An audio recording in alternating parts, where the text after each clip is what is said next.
2025 წელს 10-დან 13 აპრილის ჩათვლით ექსპო ჯორჯიაში ჩატარდა თბილისის წიგნების პირველი ბაზრობა, სადაც ძალიან ბევრ გამომცემლობას მიეცა შანსი მიეღო მონაწილეობა ამ ღონისძიებაზე.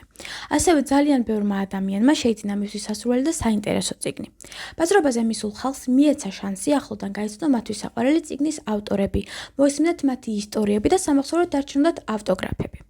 ადგილზე გამოყოფილი იყო სივრცე იმისათვის, რომ ბავშვებსაც მიიღოთ სიამონება და მათაც გაიგოთ მეტი წიგნების შესახებ.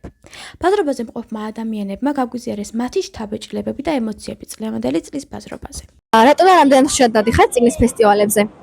რაც გავიგე რომ ტარდებოდა, თითქმის ყველაზე ვარ ნამყოფი და ბაზრობას რო ცოტა ადრე გადმოწიეს, ძალიან გამიხარდა და დღესაც ეგრევე მოვედი.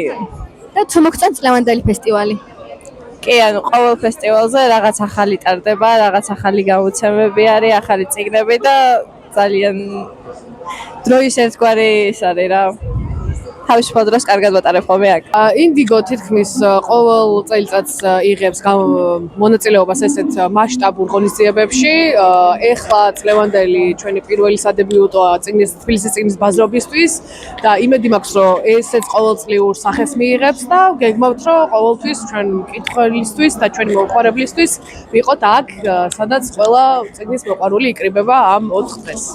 ანუ ჩვენი გამომცემლობა მედუზა ყოველთვის ვცდილობთ რომ მივიღოთ მონაწილეობა წიგნის ბაზრობებზე, როდესაც თანხმედრაში არის იმღირებულებებთან, ასე ვთქვათ, რაც ჩვენთვის არის მისაღები და საბაზისო და ამ წიგნის ბაზრობას რაც შეეხება, მე ვფიქრობ, ამდენი მკითხველი ერთად ჯერ არ მინახავს ისეთი ჩემი აზრით ძალიან წარმატებულად ჩაიარა და ჩვენც ძალიან ბევრი ახალი მკითხველი შეგვემატა და იმედია რომ მოეწონებათ ჩვენი წიგნები.